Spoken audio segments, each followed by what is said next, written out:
Estamos de regreso en Punto y Contrapunto. Roma. Roma es el tren que nos ha puesto a todas y a todos a hablar no solo de la película y el director Alfonso Cuarón, sino de las condiciones de trabajo y los derechos laborales de las trabajadoras del hogar a través de su protagonista Cleo. Las trabajadoras y trabajadores del hogar siguen viviendo como hace décadas sin derechos laborales y con sobrecarga de trabajo, ¿o hay más reconocimiento a sus derechos? Veamos el contexto.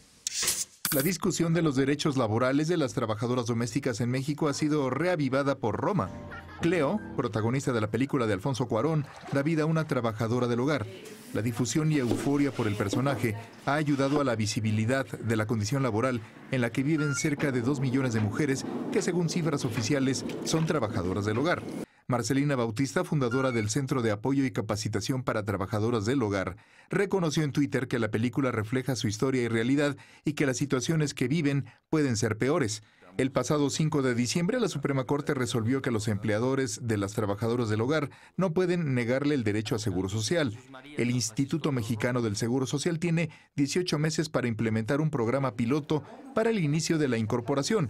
En un plazo máximo de 3 años, todas deben contar con seguridad social. De acuerdo con activistas por los derechos de las trabajadoras del hogar, hay 3 asuntos urgentes que aún se deben resolver. El primero es la ratificación del Convenio 189 de la Organización Internacional del Trabajo sobre trabajo decente para las trabajadoras y trabajadores domésticos. El pasado 18 de diciembre, el Senado pidió que el Ejecutivo Federal ratifique el documento, lo que implicaría la prohibición de menores de edad como trabajadoras domésticas, garantizaría la libertad sindical y eliminaría cualquier forma de trabajo forzoso. El segundo es la reforma al capítulo 13 de la Ley Federal del Trabajo para garantizar a todas las trabajadoras domésticas derechos laborales. Y el tercero es el acceso a la seguridad social sin distinciones. Para continuar visibilizando sus condiciones laborales y la demanda por sus derechos, activistas y trabajadoras del hogar organizadas han impulsado la difusión de la película Roma con el lema "Hablemos de Roma para hablar del trabajo en el hogar. Roma nos une". Punto y contrapunto. Tercer punto de discusión, la verdad es que la película Roma a mí me parece que está generando discusiones en torno, por supuesto, al tema de las trabajadoras y trabajadores del hogar. Eso por un lado. Por otro, por supuesto, a mí me parece una obra de arte magnífica. Yo creo que va a ser la película más premiada en la historia del cine mexicano. Pero sin duda también aquí en este programa quisimos, como son vacaciones ya, prácticamente, hablar de temas así, ¿no?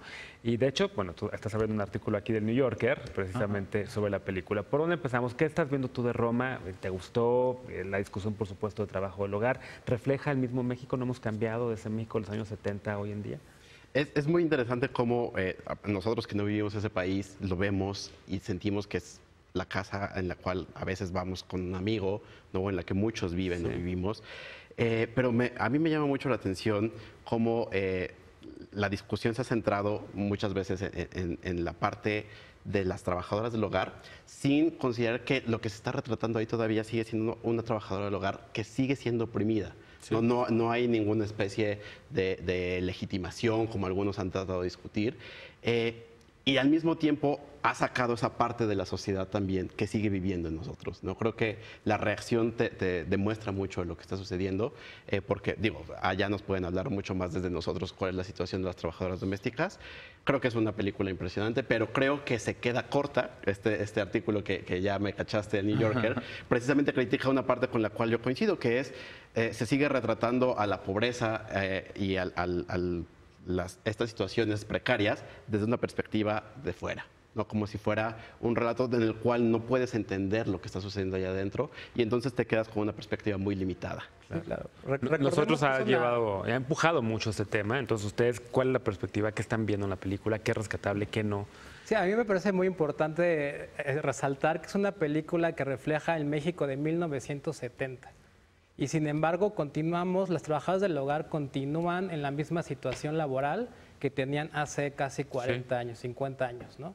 Y Cleo representa a 2.4 millones de trabajadoras del hogar que hay actualmente en el país, que 80% de ellas son madres y 20% son madres solteras, que necesitamos voltear las políticas públicas del país. El gobierno de Andrés Manuel necesita voltear a ver este sector que está sumamente desprotegido.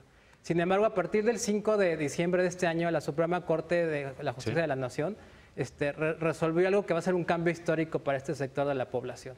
Está obligando, de cierta manera, que los patrones deban inscribir a las trabajadoras del hogar a la seguridad social. ¿Esto qué quiere decir? Es un cambio, el inicio de un cambio para terminar con esa desigualdad y para terminar con la esclavitud moderna que existe actualmente, ¿no? Nosotros nos hemos sumado a esta lucha desde hace varios años, que empezó hace 20 años Marcelina Bautista, la líder sindical de la grandiosa Marcelina, que es una fantástica actriz. Del hogar, que debe de generar mucha atención. Aprovechemos este momento en que Roma está volteando los reflectores al sector tan desprotegido y cambiemos las cosas, ¿no? Claro, y podrán cambiar las cosas con esos presupuestos de estancias infantiles, se podrán cambiar las cosas, no sé en salud, la verdad es que no me acuerdo cómo están los números de salud, pero ahora que la Suprema Corte está ordenando esto, ahora que sigue pendiente la ratificación del convenio 189 de la Organización Internacional del Trabajo, etcétera, etcétera, ¿en el gobierno la 4T se va a poder? Pues no lo sabemos, esperemos que sí, esperemos que realmente esto haya... a mí la película me generó dos sentimientos encontrados, ¿no? O sea, visualmente es espectacular, ¿no?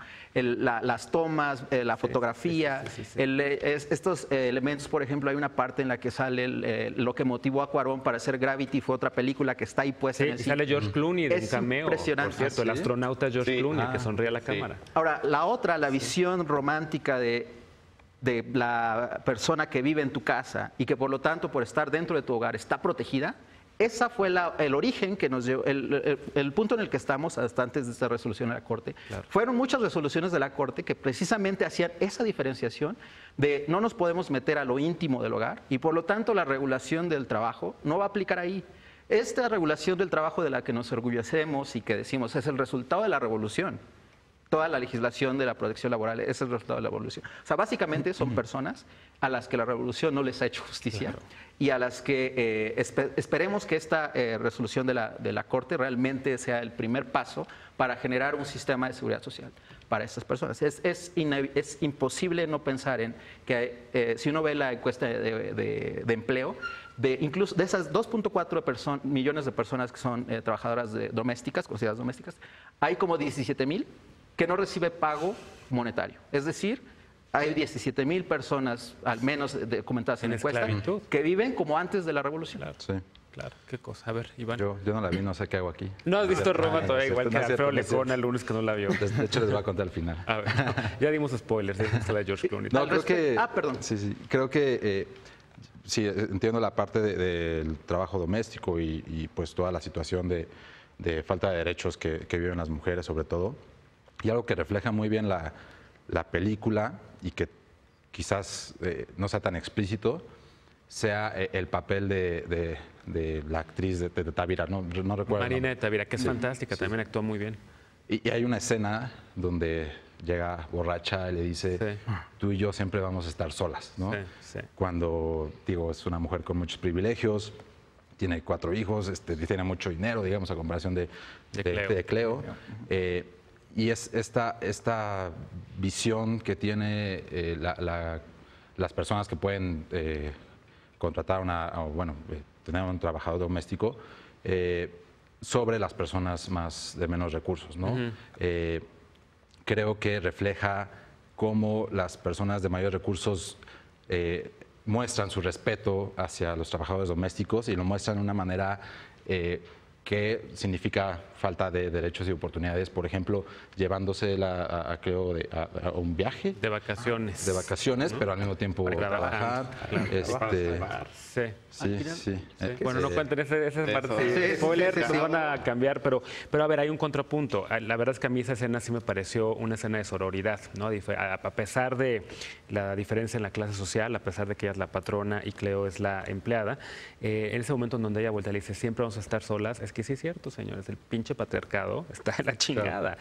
Y entre esa sororidad me recuerda un poco incluso a las novelas de Elena Ferrante, ¿no? En donde están las amigas, que es una historia de 2 niñas también que van creciendo y van enfrentando, digamos, en Nápoles, no en México, pero también con muchas situaciones similares, enfrentando el mundo dominado por nosotros, ¿no? Por los varones. Pero bueno.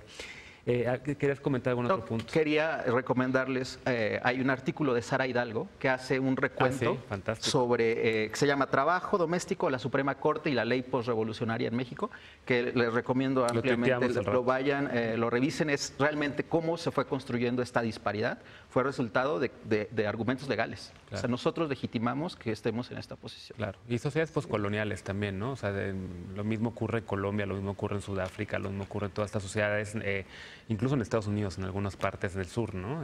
Pero bueno, sin duda Roma es una película que ha dado de qué hablar. ¿Coinciden ustedes en que es el nuevo laberinto de la soledad, como dijo Jesús Silva Herzog en este dibujo de Picton Line? Me parece un poco excesivo. Sí. A mí también. Pero creo que es válido que abre el debate y ahí tiene muchos puntos válidos. No tal vez sea el laberinto de la soledad, porque no es toda la sociedad mexicana. Sí. Es un pedacito lo que está reflejando. Haberlo puesto en la mesa y que estemos hablando de eso aquí, creo que es una de las grandes aportaciones de la película. La gran estrategia de marketing. Dar seguimiento también a los puntos que vienen, ¿no? O sea, la Suprema Corte obliga al IMSS a hacer un programa piloto en el primer semestre del año.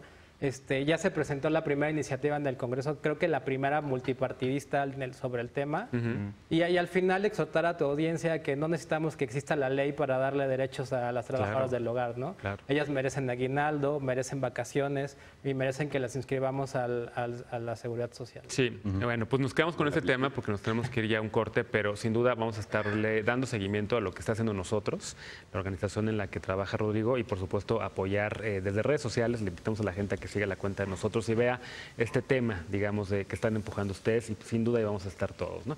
Muchas gracias. Vamos a regresar después de la pausa a hablar de ya nada más la paparrucha de la noche.